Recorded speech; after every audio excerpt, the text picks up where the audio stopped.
বন্যা কবলিত মালদার মানিকচকের ভূতনি এলাকায় ভূতনি ব্রিজের সংযোগকারী রাস্তায় ফাটল। প্রায় 100 মিটার এলাকা জুড়ে রাস্তার একপাশে ফাটল ধরায় জোর চাঞ্চল্য ও আতঙ্ক তৈরি হলো এলাকায়।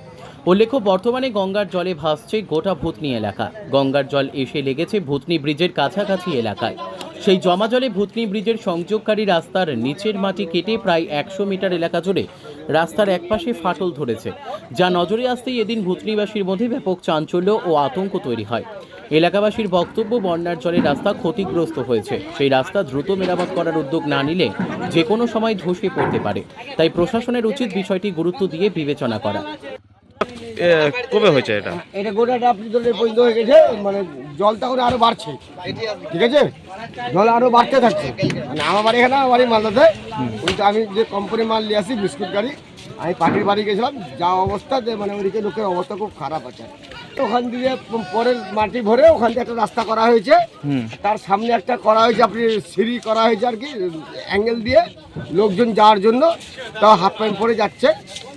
এটা আপনি ধরে 4 দিন ধরে আছে, 4-5 দিন ধরে ফাটল হয়েছে। এটা ধরেন আপনি মিনিমাম 280। কি মনে হচ্ছে এর থেকে বড় দুর্ঘটনা হতে পারে এই ফাটলের জন্য? হ্যাঁ, এটা হতেও পারে, এটা যেভাবে জল বাড়ছে এটা কেটেও যেতে পারে। ব্রিজে কি কাজ ঠিকঠাক হয়নি? কি কিসের কারণে ফাটলটা ধরেছে মনে করছেন? জলের ধাক্কাতে মালটা ভেসে গেছে নিচে। এটা কোনো যে কাজ করে তার কোনো ই নাই আর কি, যে কাজ খারাপ করেছে তা বলবো না।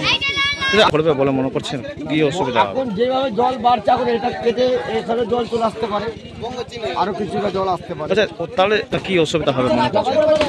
এখন বলবো সরকারকে বলে যে এই যে পাবলিক বাজার আসেই আসছে, এক একটা লোকের, এই যে একটা গরিব মানুষ আপনার আমার 100 টাকা লাগছে দাদা, এটা নিয়ে সরকার দিয়ে কোনো, সরকার থেকে কোনো নৌকা টোকা দিয়ে করে দেয়, তা আমাদের খুব হেল্প হয় আর কি। ঠিক আছে, আপনার নাম? আমার নাম প্রণব কুলি। পড়েছে কবে ভেঙে পড়েছে? কি কি মনে হচ্ছে কিভাবে ভাঙলো এটা, কি জন্য? জল বাড়ার কারণে ভেঙে। এই যে এইভাবে ফাটল হলো, অসুবিধা হবে আপনাদের মনে করছেন যাতায়াতে? ভেঙে গেলে আসার অসুবিধা হবে, গাড়ি চলাচলের অসুবিধা হবে। জল বাড়ার কারণে এটা ফাটল হয়েছে। কি জল এখনো বেড়ে যাচ্ছে।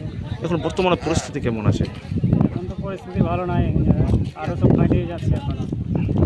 কতটি ফেটেছে মোটামুটি? 200 মিটার ধরে দাও, এই যে এখান থেকে ফাটল হয়ে কত মিটার হয়েছে? 70-100। আচ্ছা, আপনার বাড়ি কোথায় আছে? আমার বাড়ি হচ্ছে শ্যামসুন্দর।